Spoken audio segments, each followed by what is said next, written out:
I'm Brenda Quintana, coming to you from the Beehive. Today I'm going to show you how to make these cute note cards using the One Big Meaning stamp set, and this stamp set has a whole bunch of different thank yous, and the Flowering Fields stamp set. Now this stamp set is only available for a limited time till March 31st, 2016, and it's available for free with a $50 purchase. So these are the cards that I'm going to show you how to make. Basically, it's just a bunch of the flower stalks from the Flowering Fields stamp set, and then the little greeting is from the One Big Meaning stamp set. And then at the end I just tie it with a little bit of baker's twine. So let me show you how to make these. To start off with, you are going to need some note cards and envelopes, and let me just pop out one of the note cards here. If you don't have a note card, you can make one by cutting a piece of cardstock to 7 inches by 5 inches and then scoring in half at the 3.5 inch mark. So I'm not going to fold my card to start off with, but I'm just going to put it near the bottom of my grid paper because I'm going to use the grid paper to line up my little greeting. And we are going to be using 4 different ink colors. We're going to be using Old Olive, Melon Mambo, Wisteria Wonder, and Daffodil Delight. And if you're like me, I like to stamp a bunch of thank you cards in one go. So the easiest way to do it is to open up all of your ink pads at once. So I'm just going to go ahead and line these all up at the top of my grid paper, and that way I can just repeat stamp all the cards that I want to do. So to start stamping on this card, I'm going to take my little greeting that says a little thanks, and I'm just going to ink this up in my Old Olive ink here. And I want to stamp this centered about 3/4 of an inch from the bottom.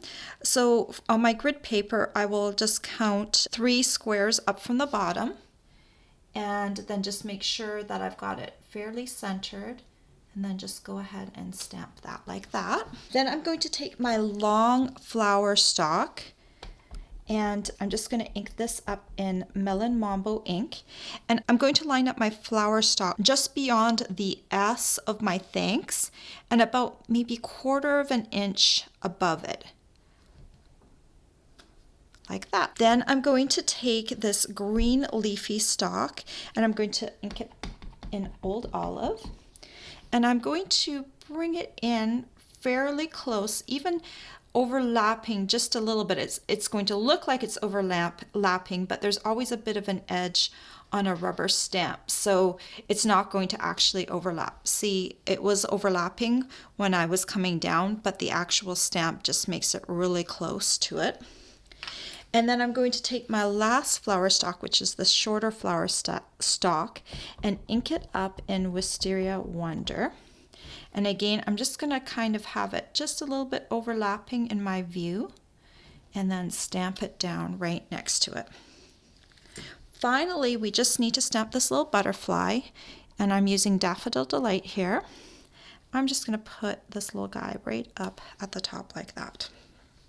Then we're done our stamping portion, and if you were going to stamp more, I would continue stamping all my cards first, and then I would tie my twine on afterwards. But since you don't want to watch me stamp 10 cards in a row, I will just go ahead and fold this along the score line, and then I'm going to use my bone folder to fold this card like that.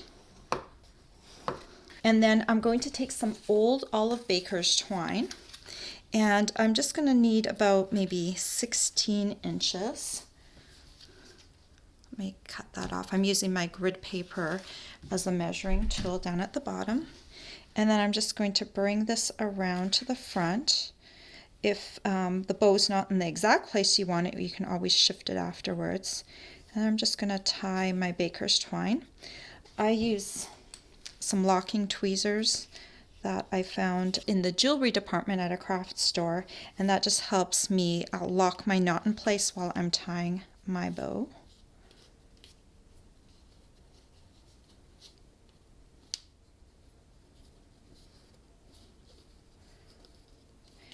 And I can release the lock and then just give it a little bit more of a tug like that.